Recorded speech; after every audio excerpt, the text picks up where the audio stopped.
자, 이제 43페이지요. 저당 유동하고 그다음에 MBS에 대한 설명인데요. 제일 먼저 저당 유동업부터 합니다. 자, 첫 번째 보니까 맨 먼저 차입자가 있다, 그죠? 그런 다음에 두 번째 1차 대출기간이 있고, 그 다음 뭐 있습니까? 2차 대출기간, 마지막에 투자자. 항상 이 그림을 그려서 가셔야 됩니다. 무조건. 그래서 맨 먼저 차입자가 1차 대출기한테 저당권 설정하죠. 이럴 때 1차는 감당할 수 없으면 다시 2차한테 뭐 있으면 저당권을 팝니다. 그리고 여기 있는 2차도 뭐 감당할 수 없는 저당권은 다시 투자자한테 팔겠다죠. 팔면서 어떻게 합니까? 채권이 발행됩니다. 자, 항상 요 그림만 그려서 그냥 가시라고 시험 나오거든. 자, 일단 그러면 우리 거기 설명되어 있는 것처럼 가보자고요. 밑에 동그라미 1번 저당 시장 구조. 맨 먼저 차입자와 1차 대출기간 사이가 1차 저당 시장이고, 그 다음에 차입자를 뺀 나머지죠. 나머지 여기 있는 1차, 2차 그리고 뭐 투자자 사이에 형성된 게 몇 차예요? 2차 저당 시장. 요게 1번 설명. 자, 그 다음에 동그라미 2번에 요거 묻는 거죠. 차입자가 2차 대출기한한테 저당 설정 안 되고 차입자가 투자한 채권 발행 안 된다. 이게 2번. 그 다음에 3번 갑니다. 자, 요게 모 저당이죠. 요게 채권입니다. 자, 모 저당이 한 개의 저당권 가지고 채권을 한 개 또는 여러 개 발행할 수 있다. 그 다음에 현재 얘가 금리가 고정금리라면 얘는 뭐 고정 또는 뭐 있습니까? 변동할 수 있다. 이 말은 이 둘 관계는 직접 관계 있다 없다? 없다. 따라서 1차 대출, 1차 저당시장과 2차 저당시장은 직접적 관계 없다. 같이 보셔야 돼요. 자, 그 다음에 채권 발행은 우리 항상 은행들이 돈을 빌려줄 때 금리가 대출금리죠. 대출금리. 자, 그 다음에 여기서 채권은 채권 수익 나오죠. 이럴 때 누가 더 커야만 채권 발행합니까? 대출금리가 더 클 때. 즉, 이 말은 1차 저당시장 수익률이 더 클 때 채권 발행한다. 일단 여기까지 설명한 경우에 뭐 있습니까? 4번.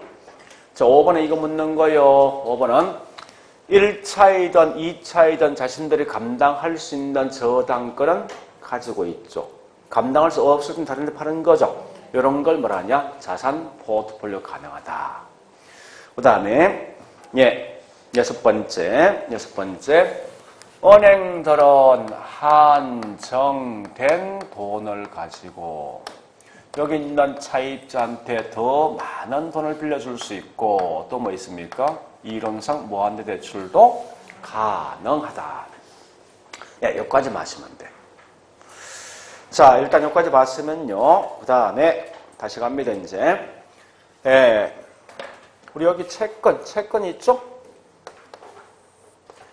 채권 발행은 크게 3개 있습니다. 자, 첫 번째 채권 중에 M, B, S, 두 번째 M, CNBS죠. 세 번째, 자, 중요한 건 담보가 중요합니다. 얘는 담보 뭐예요? 주택. 얘는요? 상업. 얘는요? 자산이죠. 자, 그러면 어디 보시면 D장 갑니다. D장이가 44페이지. 44페이지 갈로 1번에 대한 기억, 니은, 디귿에 대한 답을 할 수 있어야 돼. 기억, 니은, 디귿. 자, 기억 갑니다. 핵심 뭐냐? 주택, 저당 담보를 근거로 한다. 담보가 뭐라고?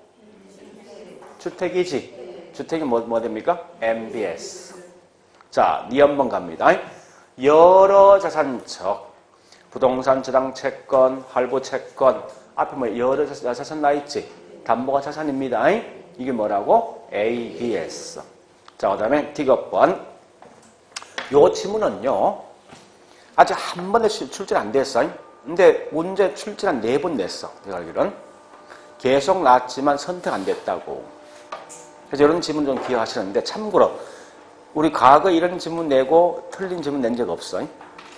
나오면 무조건 맞는 질문이 이거는. 내가 그래 가시라고. 자, 일단 거기 있는 CMBS, ABS는요. 자, 공통점 보세요. 담보가 뭐예요? MBS는 주택. 그 다음에 CMBS는 그것만 차이가 있지 구조는 똑같단 말이에요. 이게. 저당, 유당 구조 같습니다. 다만 차이가 뭐 있냐? 첫 번째 담보 차이 있지. 담보 차이 있어요. 두 번째 소득이 소득. 무슨 말이냐면 MBS는 주택 저기 뭐 있습니까? 예, 담보 채권은 항상 내 월급까지 갚는 거예요. 근데 지금 하고 있는 CMBS는 뭐 상업이지. 상업은 결국은 내가 장사에서 나오는 수익을 통해 갚는단 말이에요. 이게. 그래서 거기 있는 딱 2개 차이요. 나오는 소득에 대한 능력과 담보가 어떤 것에 따라서 이건 요 2개 있는 제목이 달라진다. 요 말입니다. 그래서 아주 본 거예요. 이 질문. 보면 이게 무조건 통과합니다. 이건 틀리 낼 수 있는 지문이 없어. 이거는. 틀리 낼 수가 없다고 지문 자체가. 하여튼 그래 보시고 그 다음에 자 다시 우리 MBS 가볼까요? 자, 중요한 건 이런 권리나 또 뭐 있습니까? 위험이란 등등은 누가 지고 있을까 중요한 거요. 예, MBB는 몽땅 다 누가 책임진다. 그러니까 절대 나왔을 때 이렇게 생각하시면 돼. MBB 나온 순간 투자자한테 뭐가 넘어간다 쓰지. 쓰는 순간 다 틀린 거. 그죠? MPT에서는 모든 걸 누가 가지고 있습니까? 투자자죠. 이 말은 거꾸로 발행자 뭐 갖고 있지. 다 틀린 거예요. 요거 2개 합친 게 뭐라고? M, P, T, B지. 그 다음에 조금 수정 반한 게 CMO. 그래서 항상 봤을 때 여기 있는 MPTB는요, 혼합형인데, 먼저 이거부터 하죠. 얘는 지분 채권. 채권. B. 본드 채권이니까.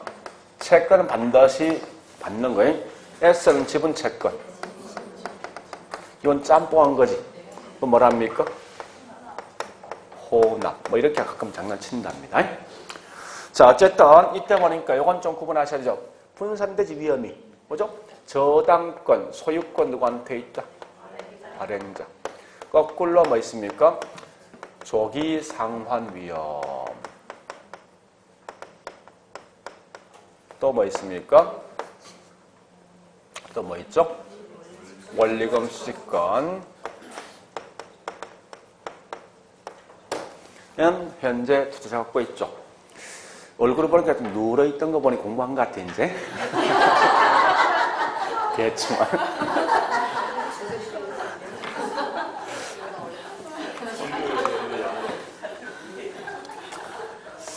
그 얼굴이 정상 얼굴이죠? 자, 그럼요. 얘만 갖고 있는 특징 봐볼게요. MPTS만 갖고 있는 특징 2개 되죠? 다른 건 할 필요 없습니다. 얘는 오직 뭐 안 됩니까? 콜방 안 되고, 초과 담보 안 되지? 요 초과 담보 안 되는데 같은 말이 뭐요? 같은 말. 자산 크기 변화 없다.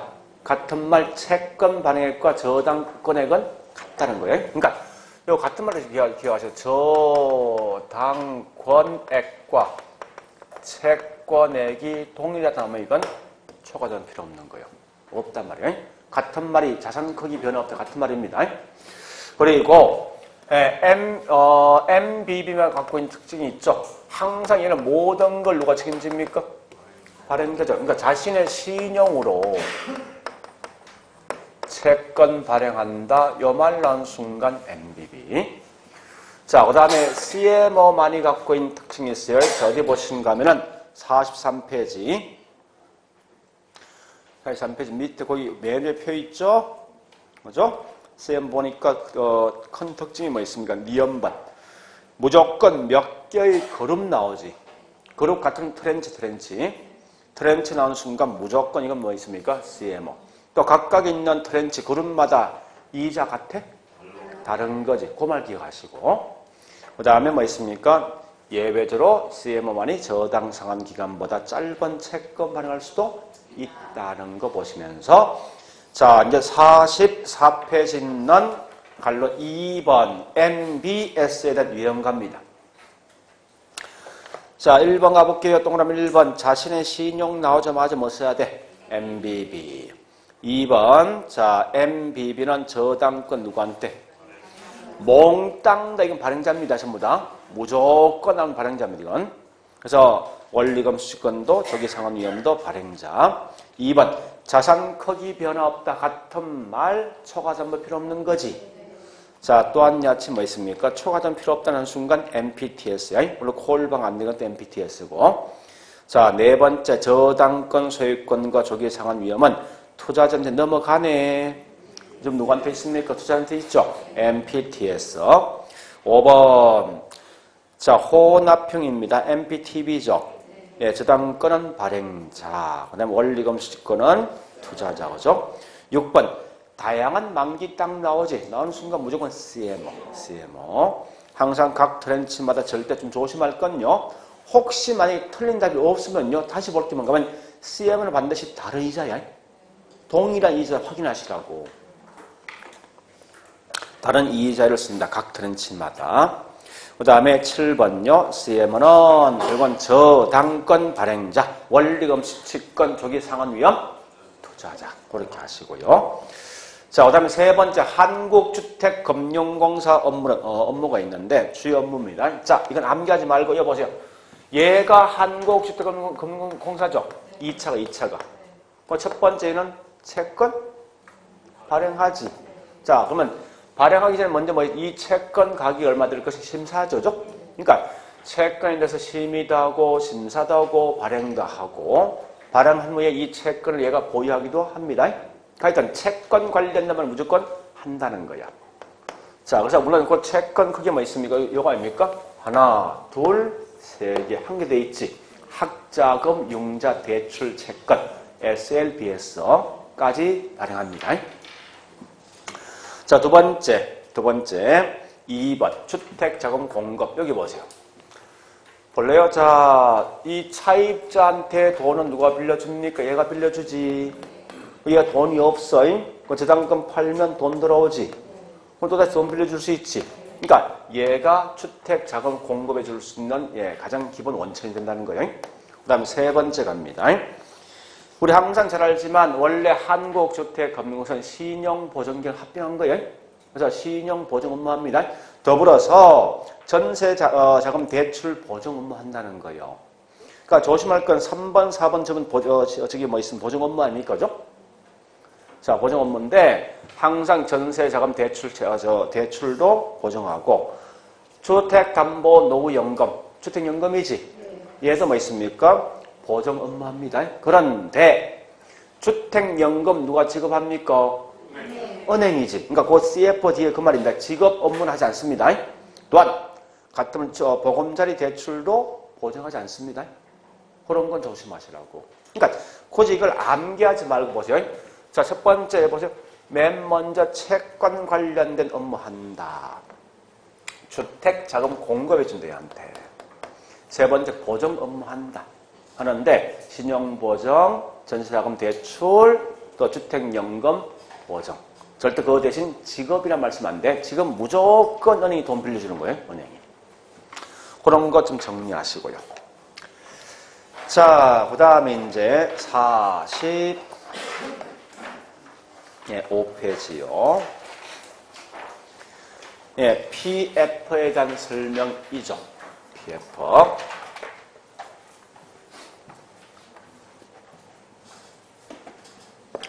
자, 항상 PF를 봐보자고요. 부동산 개발할 건데 일반 기업 금융과 그 다음에 PF 회사가 있어요. 항상 기본 일반 기업 금융과 서로 비교하면 금방 그 내용 따라갈 수 있습니다. 그래서 일반 기업 금융은 사업은 사업주가 합니다. 하는데 돈이 부족하죠. 그래서 결국 은행에서 돈 빌려가겠다. 그죠? 갈 때 제일 중요한 게 담보가 중요하죠. 담보가 뭐죠? 신용. 자신의 신용입니다. 즉 신용이라는 말 너무 따라 생각하지 말고 부동산 등이 담보가 된다 생각하시면 돼요. 그래서 돈을 빌려주면 이 돈 가지고 뭐 있습니까? 부동산 등을 개발한 후에 나오는 수익을 돌려줄 건데, 자, 일단 제일 중요한 건 모든 책임 누가 집니까? 이 말이 뭐라고요? 소구 금융.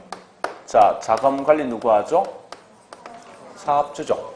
이와 반해서 우리가 알고 있는 PF란 것은 반드시 맨 먼저 사업주가 보니까요, 자기 지분 투자하죠? 해서 PF 회사를 만듭니다. 만드는 PF 회사, 회사의 실체 있습니까? 명목형 회사죠. SPC. 그런데 이 외에 여러 업체가 지분 형태로 투자한다. 이렇게. 그죠? 자, 이럴 때 뭐 있습니까? 여기 있는 사업주는 결국은 할 수 없이 얘 대신 은행 찾아가죠. 나 현재 이런 사업할 건데 돈 좀 빌려 돌라라고 요구한답니다. 이럴 때 중요한 건 담보가 뭐냐는 건데, 부동산 등이 담보가 아니라 프로젝트, 이 사업에 대한 계획성이죠. 자, 항상 좀 조심할 것 같이 해야 돼요. 자, 얘가 이 계획서를 제출하죠. 함과 동시에 반드시 뭐라는가 하면요, 이 사업주는 만약에 내가 현재 뭐 있습니까? 사업을 하다가 중간에 망하면 난 나간다. 즉 포기각서를 동시에 같이 냅니다. 각서를 동시에 제출하게 돼 있어요. 자, 그런 다음에 돈을 빌려주면은 이 돈을 가지고 개발한 후에 나오는 수익을 각각에 배당해 준답니다. 자, 이때 특징은 이제 대주단이 중요한데, 자, 특징 3개 있어. 첫 번째 뭐냐? 이게 중요하다고요. 돈 관리 누가 하죠? 돈 관리? 은행이지. 이걸 뭐래? 에스크로지. 같은 말 뭐죠? 위탁 또는 신탁 계정이죠. 현재 담보가 사업에 대한 수익성이 되어진 그만큼 위험성이 클 거 아니에요. 그래서 대출 금리는 비싸기 때문에 개발만 성공되면 막대한 이익을 챙긴다는 거예요. 그 다음 세 번째 중요한 게 뭐냐 이겁니다. 은행들은 돈을 빌려줄 때 사업의 계획성을 보는데, 여기 사업주의 신용도 평가합니까? 신용 평가 안 합니다. 신용을 평가하지 않는 결과 특징이 2개 딱 나오잖아. 따라서 신용평가 비용이 뭐합니까? 비용이 절감되겠죠. 이거 평가할 필요 없으니까. 또 사업주가 조만간 망한다, 망하지 않는다, 그런 정보할 필요 있습니까? 없죠. 그죠? 그래서 정보의 비대칭성 문제 해결할 수가 있다. 이런 특징이 쭉 같이 따라온다고 이게. 그리고 이제 항상 비교할 건 요 2개 중요합니다. 2개가 사업주하고 대주단 관계 중요하다고. 그러면 결국은 사업주한테 올 수 있는 특징 첫 번째, 분명히 다양한 업체가 참여하지.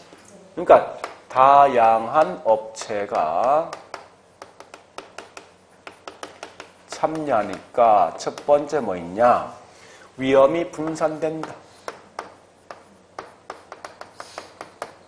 분명히 우리 저기 있는 일반 기업 금융 모든 책임을 사업 책임지죠. 근데 얘는 뭐 있으면 위험이 이렇게 다 분산되는 전부 다. 그죠?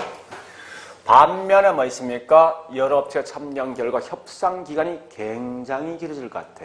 그죠? 그래서 협상에 대한 기간이 길어질 것이고 더불어서 비용도요. 그래서 이것 때문에 잘못하면 이 사업 자체가 와야 될 수도 있습니다. 자, 2번째 보니까 사업주는, 자, 일단 얘가 돈을 빌려준 건 누구한테 빌려줬습니까? PF 회사지. 실제 돈은 누가 갚습니까? 얘가 갚는 거지. 얘 장부의 부채? 없지. 여기 뭐라고? 장부상 없는 부채인데 갚아줘야 된다. 부의금융. 그래서 어쨌든 사업 측면에선 장부상 부채가 없으니까 그만큼 채무 수용 능력은요? 좋아진다는 겁니다. 자, 그리고 뭐 있습니까?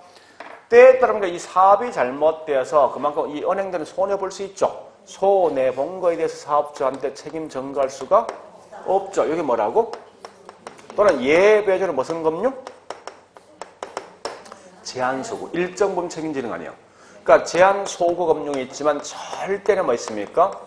소구 금융은 안 된다고 하시라고. 자, 그 결과 현재 돈은 얘가 지고 있는 거지. 지고 있으니까 얘가 파산 등이 난다 하더라도 이 개발 사업에 아무런 영향 줄 리가 없더라. 이렇게 가세요. 문제 풀 때. 자, 일단 이렇게 흐름을 좀 기억하셔야 됩니다. 그러면 예, 특징 가볼까 이제 45페이지. 자금 조달은요. 자금 조달은 자 방법이 중요한데 이거 보세요. 분명히 지분형도 자금 조달할 수 있지. 그죠? 얘는 돈 빌려면 부채 아닙니까? 그러니까 은행 PF에서는 자금 조달할 때 지분 형태 또는 뭐 있습니까? 부채 형태로 자금을 조달할 수 이 말이 중요하다. 그다음에 자 특징의 3번 당사자 다양한 이해관계 때문에 당사자의 협상에 위험 분배되는 장점도 있지만 그 반대가 앞으로 뭐 있습니까? 예, 협상이 길어질 수 있는 그런 단점도 있다. 그 다음에 갈로 2번 갑니다. 1번에 뭐 있습니까? 항상 나오는 현금에만 의존하다 보니까 비록 이 돈이 부족하다 해서 은행들은 절대 뭐 있습니까? 여기 있는 사업자는 소송 등이 안 되는 거죠. 즉 이 말은 비소구 또는 제한소구랍니다. 자 2번요. 회계 처리상 이점이 있죠. 즉 장부상 없는 부채 아닙니까? 그죠? 따라 부의 금융 때문에 이런 기업의 재무 상태가 저만큼 향상된답니다. 그 다음에 세 번째 불량사업주를 이거 보세요. 일반 기업은 얘가 조만간 망할 거대. 돈 빌려주겠냐고. 근데 이 PF는 비록 얘가 망해도 어쨌든 돈이 얘가 터지고 있거든. 그러니까 이 개발 사업만 있으면 무조건 돈을 빌려준단 말이에요, 이게. 그래서 불량사업주라도 개발 사업만 굉장히 좀 훨씬 더 유리한 조건으로 은행 돈 빌려갈 수 있다. 자, 그 다음요. 예, 네 번째 보정보험에 가입하죠. 그죠? 자, 그 다음에 저기 있는 대주단. 예, 신탁적 위탁 계정 때문에 결국은 사업주가 파산 등이 난다 하더라도 개발 사업에 영향 주지 않을 것이고 또 항상 우리 사업 포기 약식 문제가 쓰게 되어 있습니다. 자, 그걸 보시면서 그 다음에 금융 절차가 굉장히 복잡하죠. 그죠? 자, 그 다음에 예, 3번 갑니다. 동으로 3번 대출 금리가 높잖아요. 그래서 결국은 사업만 성공되면 많은 이익을 챙긴답니다. 자, 5번 갑니다. 5번 보니까 신용평가 비용과 그 다음 뭐 있습니까? 정부의 비대칭성 문제는 자동 해결할 수 있다는 것이라고요. 그래 보시고 우측 갑니다. 46페이지. 혹시 있죠? 일반 기업 금융과 PF를 직접 이렇게 비교하는 경우 있어요. 나오면 거기 있는 표를 보시는데 우리 일반 기업 금융 어렵게 생각하지 말고 우리 같은 사람이 뭐 있습니까? 집을 질 때, 집 장사할 때 은행 돈을 끌어와서 집을 짓는다 생각해 보시라고. 그런 일반 기업 금융이니까. 자, 일단 네, 첫 번째 차주, 즉 차입자. 차입자가 누가 될 것이 묻는 건데 PF는 뭐세요? 얘는 누구한테 빌려준 거예요? PF 회사야, 차입자가. 반대로 뭐 있습니까? 일반 기업은 누가 차입자입니까?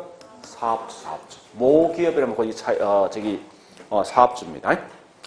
자금 조달은 반드시 자 얘는 항상 어떻게 하면 자금 조달 자기 돈 투자하기도 하지만 은행 돈 끌어오지. 근데 일반 기업은 무조건 은행 돈을 끌어와. 부채. 그래 하시고 그 다음에 담보 이런 게 중요합니다. PF는 담보가 뭐라고요? 사업의 계획성, 수익성이지. 근데 반대로 뭐 있습니까? 저기 있는 기업 금융은 뭐 있습니까? 신용, 사업주의 신용요. 그 다음에 상환전, 돈을 어떻게 갚느냐 묻는 거죠. PF는 오직 뭐 있습니까? 저기 있는 개발한 후에 나오는 수익. 그러니까 프로젝트 뭐 있습니까? 예, 현금 흐름 의존하죠. 반대로 뭐 있습니까? 일반 기업은 몽땅 다 누가 책임집니까? 사업주가죠, 사업주가. 자금 관리 이런 거 중요하죠. 항상 우리 PF는 반드시 위탁, 신탁, 에스크로 계정입니다. 반대급부로 기업금융 반드시 예, 차입자가 사업주가 저기 관리합니다. 그래서 물론 이 말 대신 차입자가 임의로 관리할 수 있는 거예요. 자, 일단 그런 정도 보시면 되겠습니다. 자, 그다음 밑에 참고할게요. 이제 참고는 별개인데 이건 잘 알고 있는 거죠. 자, 우리 B란 게 뭐요? 예, 건설. 그 다음에 O가 1번 오퍼레이터죠. 운영. 그 다음 T가 뭐 있습니까? 양도. 그 다음에 L이 리스죠. 임대고요. 반대로 O 관계되어 있죠. 요 O는 O이죠. On. 그래서 O는 반드시 뭐 있습니까? 소유. 이게 순서 묻는 거죠. 어느 걸 먼저 순서를 묻는 거 아닙니까? 그죠? 그래서 요 O는 항상 오직 딱 한 것만 쓰게 돼 있어요. BOOT일 때만. 보통 T를 빼버립니다. BO일 때만 쓰는 거예요. 이때 보니까 여기서 뭐 있습니까? 요 이 말이죠. B는 뭐요? 건설해서. 그 다음에 O가 뭐죠? 소유권을 가지고 있는 상태에 많은 거예요. 운영 후에 나중에 소유권 이전시키는 거지. 그죠? 그러니까 말뜻만 하시면 돼. 나머지는 뭐야? BTO, BOT, BTL, BLT가 있는데 요 순서예요, 순서. 이 말이 뭐야? 민간이 건설하고 국가한테 소유권 넘겨주고 그다음 뭐 있습니까? 예, 운영한단 말이고 얘는 뭐 있습니까? 먼저 건설해서 운영한 후에 소유권 넘어가죠. 요건 뭐 있습니까? 건설해서 소유권 넘어가고 국가한테 월세 받는 국가한테. 얘는요, 건설해서 임대 등을 주고 그다음 뭐 있습니까? 소유권 넘어가 이렇게 하시면 돼요. 이런 것만 좀 기억하시고요. 예, 넘어갑니다 이제.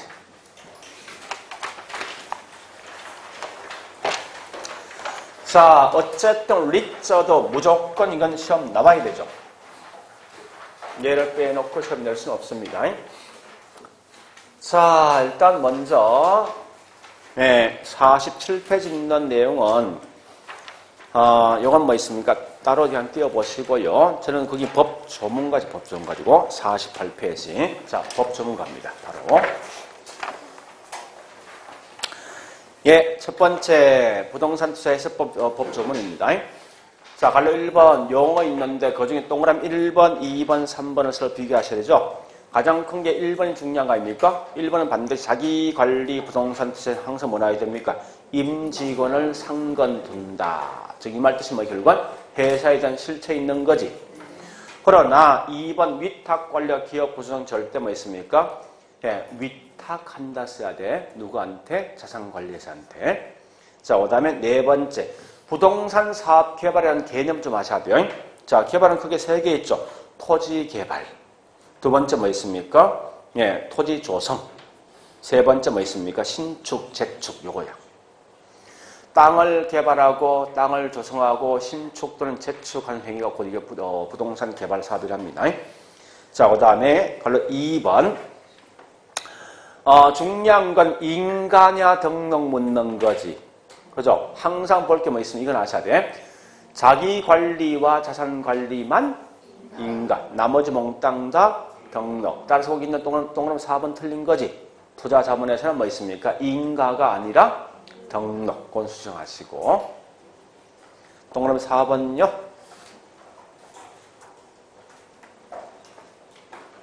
4번. 그러니까 결국은 실제 우리 부동산 관리는 딱 두 개 사용 아닙니까? 자기 관리하고 자산 관리가 실제 얘들 직접 운영한다고. 걔들한테 뭐 그만큼 뭐 있습니까? 이 법적 규제 엄격할 수밖에 없는 거예요. 자, 다시요. 다시. 자, 자기 관리 다시 보겠습니다. 자기 관리 부동산 투자에서는 인가상인데 항상 기업금 보니까 국장한테 제출하는 거죠. 30일 이내에.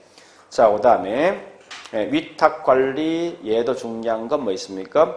기업은 그냥 이 위탁 기업 구성 결국은 등록이에요. 네 한번 보니까 개발 사업의 투자비율 몇 프로? 30% 초과 못합니다. 그 말 기억하셔야 돼. 개발 사업의 30 이상 초과 투자 못합니다. 어디? 위탁 관리와 기업 구조정은. 자, 그다음 관리 3번 갑니다. 주식 공모와 주식 분산. 자, 주식 공모라는 건 대외적인 공모하는 겁니다. 이제 기업은 누구와 누구? 자기 관리와 위탁은 몇 년? 2년. 우리 옛날 1년 6개월이었어요. 2년 이내라는 거예요. 반드시 몇 프로? 30%를 갖다가 청약 공모하게 돼 있지. 그러나 니은번처럼 기업 구조조정은 뭐 있습니까? 주식 공모를 의무화하지 않습니다. 이 말은 결국 반대로 말하면 100% 3으로 다 반영할 수 있지. 이 말은 정권시장에 굳이 상장할 필요 없다는 거예요. 그런 문구 좀 기억하시라고. 자, 그 다음에 주식 분산가입니다. 1인당 주식 소유 한도인데 자기관리는 30% 이상 가지 못한다는 거예요. 위탁관리 40, 기업구조정 이런 의무조항 없다. 그래서 니얼번 보니까 예외상이 있어요. 두 개. 첫 번째 국민연금공단이 한 경우. 두 번째. 자, 개발할 건축 연면적 70% 이상이 임대주택인 경우.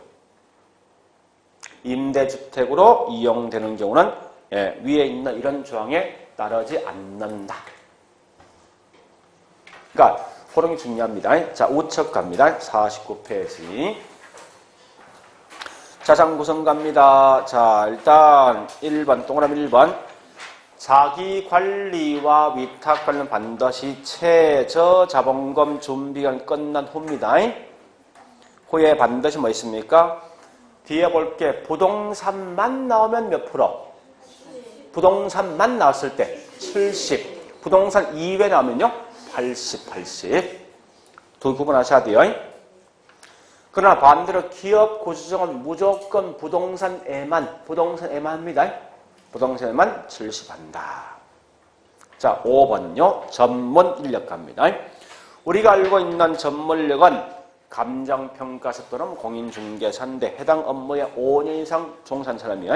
이럴 때 동그라미 2번 인력수를 보니까 자기 관리는 영업인가시는 3명, 인가후에 5명. 그 다음에 위탁과 기업 구조정은 회사가 없잖아요. 그러니까 인력 필요 없는 거지. 그러나 반대로 저기 있는 자산관리는 5명. 그 다음에 투자자문에서는 뭐 있으면 3명이 나오죠. 그 다음 6번에 설립자본금과 최저자본금이에요. 자, 설립자본금은 자기관리 5억. 그 다음에 니은번 저거 잘못됐죠? 자기관리 아니라 위탁관리와 기업구조조정. 위탁관리와 기업구조조정요. 원 3억 이상. 최저자본금은 반드시 자기관리는 70억, 위탁관리 얼마에 50억이죠. 자, 또 자산관리에서 업무가 뭐에 주로? 위탁과 기업 구조조정 업무를 대신해 주는 거지. 그죠? 다만 이때 뭐 있습니까? 자본금 얼마요? 70억. 이는 항상 인가 받는 상입니다. 또한 야채 뭐 있습니까? 전문력 몇 명이죠? 5명. 자, 4번 투자자본에서는 반등록상이지. 그죠? 기업의 업무가 뭐 있습니까? 딱 2개지. 자문 및 평가 기능만 합니다. 절대 운영 관리 등을 못하는 거예요. 그 다음에 자본금 얼마? 10억. 그 다음에 전문력 3인 이상 이렇게 하시고요. 자, 5척 갑니다. 배당금. 네, 첫 번째 1번처럼 배당금 원칙은 90% 이상 현금 배당한다. 자, 두 번째, 그러나 자기관리는 예외적으로 2016년도 12월 30일까지는 50% 이상 하되 남는 금액, 이게 뭐냐? 이익준비금이야. 이익준비금은 적립할 수가 있다. 그 다음, 위탁관리는 초과 배당할 수 있다. 3번에. 자, 갈로 8번 가면 처분 제한 갑니다. 자기관리든 위탁이든 반드시 주택이든 비주택이든 1년 이내 처분해서 안 된다. 니은번 한번 읽어보겠습니다. 니은번. 건축물이나 그 밖에 공작물 없는 토지, 이게 뭐냐? 나지는 해당 토지의 부동산 개발 사업이 시행한 후가 아니면 처분 안 된다. 이 말은 뭐예요? 나지는 나진 상태로 처분하지 말아야 그지? 반드시 개발 후에 처분할 수 있어요. 그러나 기업 구조정은 이런 의무정 다 무시한다. 무조건 바로 처분할 수도 있고 또 나진 걸 나지를 팔 수도 있습니다. 그렇게 정리하시면 되겠네. 자, 그 다음요. 9번요. 차입 및 사채 발행은 반드시 뭐 있습니까? 최대 10배까지 가능합니다. 예, 동그라미 2번처럼. 자, 명칭과 적용. 항상 명칭은 주식회사라는 용어 써야 됩니다. 또한 반드시 상법에 적용받는다. 그러면서 2번처럼 그 상으로 항상 뭐 써야 됩니까? 부동산 투자회사라는 명칭을 꼭 써야 돼. 자, 그 다음에 11번 현물 출제 나오지. 나오는 순간에는 무조건 언제 동그라미 2번 있지. 반드시 최저 자본금이 충족되기 전까지 절대 어떤 게도 현물 출제 못해. 이 말은 일반적인 설립시 할 수 있습니까? 못하는 거지. 그걸 정리하시고. 자, 그다음에 12번 세제 혜택은 동그라미 니은번 하시면 돼. 자, 법인세. 자, 물어보자고. 위탁 관리와 기업 그중 회사 실체 있습니까? 없기 때문에 법인세 면제된다고. 자, 이거는 회사 실체 있죠? 그래서 면제 안 된다. 이렇게 하시라고. 요거까지. 그래서 요거까지 딱 정리해서 가시면 되겠습니다. 자, 그 다음에 51페이지 주택노후연금.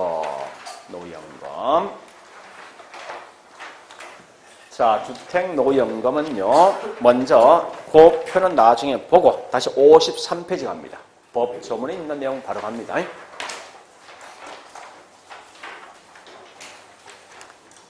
그러니까 이 51페이지 나중에 법조문 보시고 다시 한번 정리해 보시죠, 개인적으로.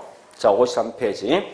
가입 연령 및 자격. 자, 일단 먼저 이것부터 하셔야 돼. 우리 연금 종류가 크게 4개 있지. 종신형. 두 번째, 확정기간형. 대주택 대출 상환용. 우대형 4개야. 4개. 자, 일단 그걸 먼저 보시면서, 자, 첫 번째 가보겠습니다. 가입 연령, 원칙은 배우자 포함해서 연장자가 60세 이상이지. 다만 예외적으로 확정기간만 그 요건 충족되는 것뿐만 아니라 연소자도 있어야 돼요. 몇 세? 50에서 74세 그 범위 안에 있을 건 연수자. 자, 그 다음에 2번 주택 보유수. 일반적으로 뭐 있습니까? 9억 이하인 1주택 또는 다주택 가능하다. 근데 니은번 BB 예외적으로 9억 초과 되는 2주택을 갖고 있는 경우는 살고 있지 않는 집을 3년 이내 처분한 조건에서는 연금 가입 가능하다. 그러나 우대형은 반드시 몇 억? 1억 5천인데 반드시 주택 몇 개? 딱 한 개. 1주택만 가능해. 자, 그래 보시고요. 자, 2번 대상주택 갑니다. 원칙은 9억 이하인 주택법상 주택뿐만 아니라 노인복지주택 포함되는데 다만 상관은 이제 그건 넘어갑니다. 자, 다만 확정기간 방식은 뭐만? 주택만 가능하지 노인복지는 제외되겠죠. 또한 야채만 있으면 항상 우대형은 얼마? 1억 5천 이하인 주택만 가능합니다. 그래 정리하시고요. 자, 가입비 갑니다. 가입비 및 보정료 있는데 무조건 거기서 뭐 있습니까? 주택담보대출 상환용을 뺀 나머지는 초기 보정료 1.5, 연보정료 0.75죠. 근데 주택담보대출 상환용만 무조건 1%. 1%. 자, 거주 요건요. 반드시 살고 있어야 되죠. 그죠?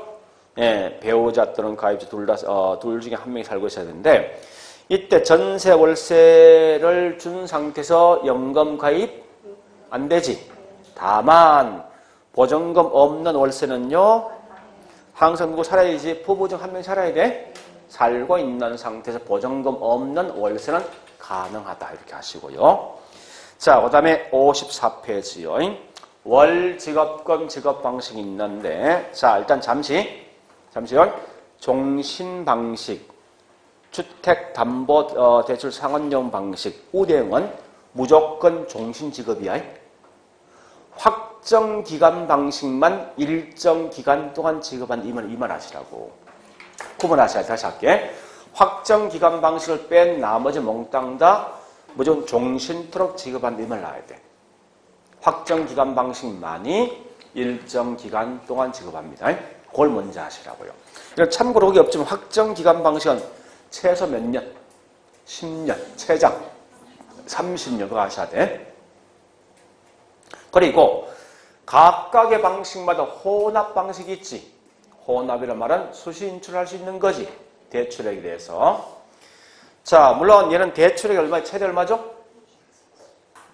대출액 최대 얼마요? 5억. 5억입니다. 9억 이하 있는 집을 최대 5억까지 대출할 수 있어. 자, 일단 혼합형은 종신직업 수신출 얼마? 50%. 확정기간 방식 제일 중요한 게 여기 기억의 단 있지? 원래 단 이게 사실 확정기간 혼합 방식 들어가야 됩니다. 자, 어쨌든 대출한들 반드시 얼마 이상? 5% 해당되는 금액은 인출한 데에 반드시 설정해야 됩니다. 무조건. 이건 이 말은 여러분들 확정기간이나 확정혼합 마찬가지야. 확정기간 기본 베이스가 벌써 뭐 있습니까? 5% 이상은 반드시 수신주를 설정해야 된다고 무조건. 자, 그래 보시고 그 다음에 주택대출 상환 방식은 최대 얼마까지? 70%까지. 조심할 건 인출 후에 추가 인출할 수 있습니까? 안 된다. 또 항상 우리 얘는 방식은 뭐 인출 후에 반드시 무슨 방식입니까? 정액형 할 수 있어. 우리 연금 지급 방식 크게 뭐 이런 방식이 있죠. 매년 똑같이 낸다. 이게 무슨 방식? 정액. 점점 올라간다. 증가형. 그 다음에 감소한다. 감소형이죠. 그 다음에 전후 후박이 있지. 전후 후박입니다. 이런 게 이렇게 다양한 방식이 다 있습니다. 종신에서 선택할 수 있거든요. 근데 우리 거기 있는 주택담보대출 상환용 오직 이 중에서 요것만 해야 돼. 요것만. 매년마다 동일하게 받는 금을 쓰냐 된다고. 그런 방식이에요. 자, 그 다음에 4번. 우대형은 반드시 뭡니까? 1억 5천 이하 주택이죠. 그죠? 이때 중요한 건 혼합형 몇 프로? 45% 수신출. 됐죠? 다른 건 큰 의미 갖지 말고 핵심이 다 나지 않습니까? 종신은 평생 지급한다. 그죠? 그 다음에 저기 있는 우대형은 뭐 있으면 평생 지급하되 얼마짜리? 1억 5천 이하지. 이한테는 좀 더 빌려주는 거지. 15% 정도 올려줍니다. 빌려주는 금액이. 15%는 큰 의미 갖지 마세요. 우대형 결과 뭐 있으면 그만큼 낮은 금액의 돈을 빌려주다 보니 그만큼 뭐 있으면 돈을 안 빌려간다는 사람들이. 그래서 조금 더 뭐 있습니까? 더 많은 돈을 빌려주는 거예요. 자, 그 다음에 주의. 이용기간 중에 종신직업과 종신혼합권에 변경할 수 있지. 우대형도 우대 직업과 우대 혼합권에 변경 가능합니다. 자, 그 다음에 그러나 이건 할 수 있습니까? 종신형에서 저기 뭐 있습니까? 확정기간 바꿀 수 있어? 그건 안 돼. 안에 있는 소분류관 이동은 가능하다고. 그 다음 특징 가볼게요. 대출금리, 무슨 금리, 변동. 두 가지 방식이 있지. CD금리하고 코픽스. 둘 중에 선택해야 되지. 한 후에는, 대출 후에는 변경할 수가 없다. 그 다음 2번. 언제든지 뭐 있습니까? 수시 상환할 수 있죠. 다만 중도위약금이 있습니까? 없어. 또 초기 보증료 환급됩니까? 안 되죠. 마지막 D급번요. 대출액을 더 많이 빌려간 경우에 상속인한테 구상권 청구가 안 된다. 다시 52페이지. 52페이지요. 갈로 8번 갑니다. 갈로 8번. 연금 직업 정지 사유. 중요한 건 1번, 5번, 그 다음에 저기 있는 4번. 1번, 4번, 5번이 중요합니다. 간단한 거 아닙니까? 첫 번째, 사망 시 둘 다 직업 정지되지. 그 다음에 5번. 5번 뭐 있습니까? 실된 경우. 그 다음에 4번. 1년 이상 미거주했을 때. 이게 가장 기본이에요. 그 다음 본다면 이제 2번 갈게요. 2번 보니까 사망 시에 6개월 이내 주택 소유권 등기 이전 안 했을 때. 그런 것만 좀 정리하시라고. 자, 요까지요. 요까지 가지고 정리하시고요. 뒷장에 55페이지.